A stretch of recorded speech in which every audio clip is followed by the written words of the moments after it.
Assalamualaikum warahmatullahi wabarakatuh. Perkenalkan, saya Heri Irawan dari Prodi S1 Pendidikan Matematika. Baiklah, saya akan menjelaskan sedikit materi tentang psikologi pendidikan. Yang pertama adalah efektif pembelajaran matematika. Pengertian efektif adalah yang berkaitan dengan sikap dan nilai. Efektif mencakup watak, perilaku seperti perasaan, minat, sikap, emosi, dan nilai. Yang B, konsep pembelajaran matematika. Yang pertama itu dari minat. Yang kedua, sikap. Yang ketiga, konsep diri. Yang keempat, nilai dan moral. Selanjutnya, materi yang kedua, penyerapan dan pengembangan dalam motivasi dalam pembelajaran matematika. Yang A, pengertian motivasi.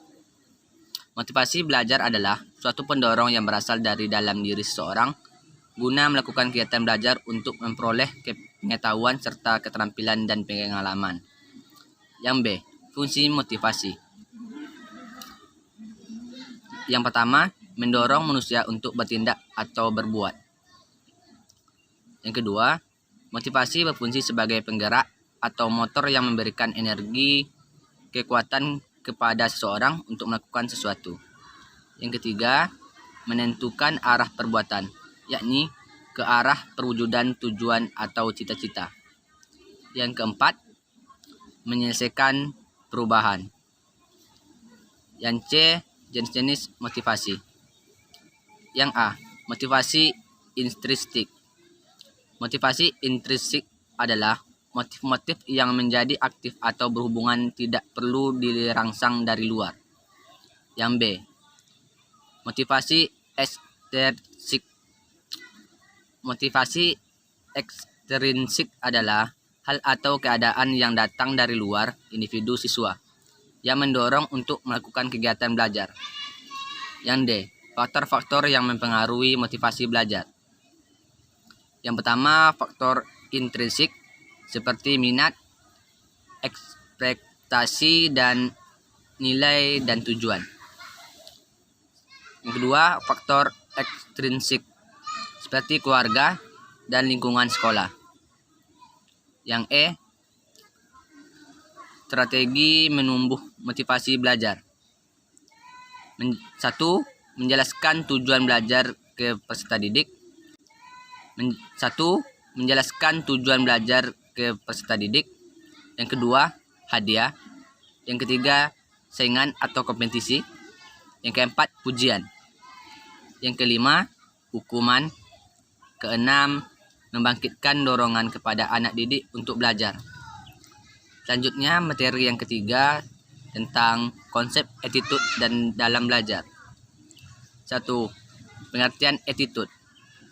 Attitude adalah sikap terhadap objek tertentu yang disertai dengan kecenderungan untuk bertindak sesuai dengan sikap dan kesediaan bereaksi terhadap suatu hal.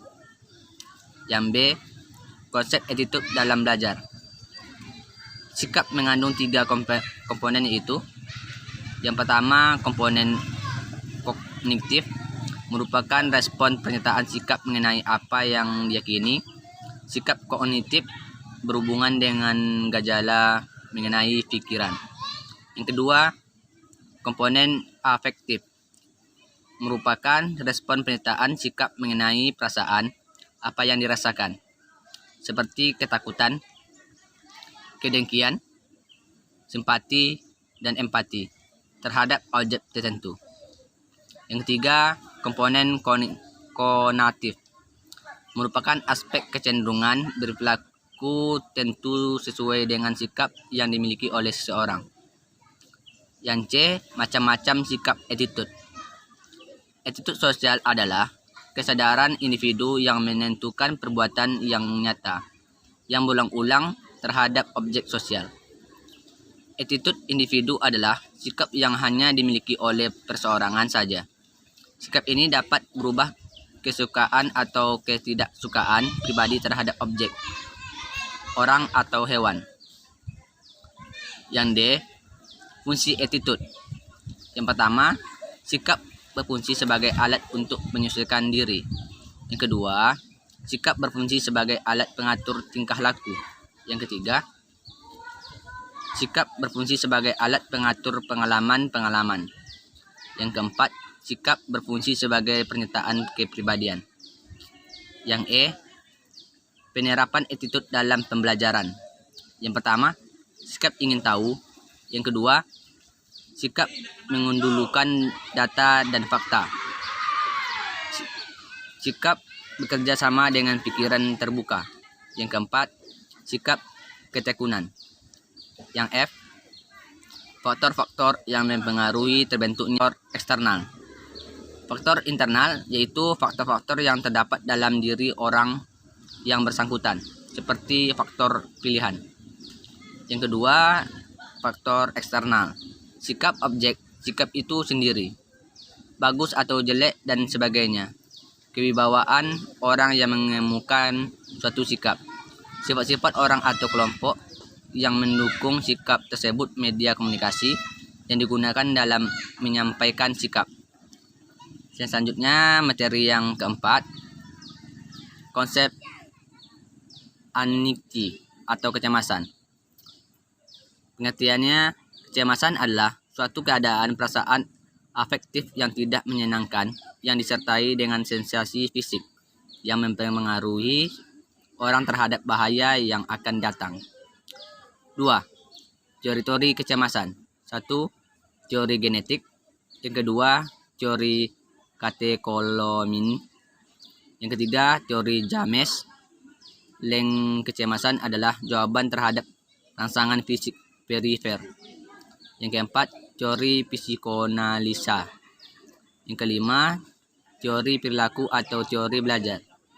Yang keenam, teori perilaku kognitif. Kecemasan adalah bentuk penderitaan yang berasal dari pola pikir maladaptif. Yang ketujuh, teori belajar sosial. Yang kedelapan, teori sosial. Yang kesembilan, teori eksistensi. 3. Macam-macam kecemasan. Kecemasan objektif, realitas. Kedua, kecemasan neuritis. Yang ketiga, kecemasan moral. 4. Cara meminimalisir kecemasan matematika. Menjelaskan cara meminimalisasi kecemasan matematika adalah sebagai berikut. Yang pertama, memberi penjelasan rasional pada siswa mengapa mereka harus belajar matematika. Yang kedua, menanamkan rasa percaya diri terhadap siswa bahwa mereka bisa belajar matematika. Guru dapat memberikan latihan-latihan soal yang mudah-mudah sehingga mereka bisa mengerjakan soal-soal tersebut. Yang ketiga, menghilangkan perasaan negatif terhadap matematika dan cara memberikan contoh-contoh yang sederhana sampai dengan yang kompleks kegunaan matematika. Yang materi yang kelima, konsep self-efficacy atau keyakinan diri dalam belajar. Pengertian merupakan keyakinan dalam diri seorang terhadap kemampuan yang dimiliki bahwa ia mampu untuk melakukan suatu atau mengatasi suatu situasi, bahwa ia akan berhasil dalam melakukannya. Yang B, dimensi self-efficiency.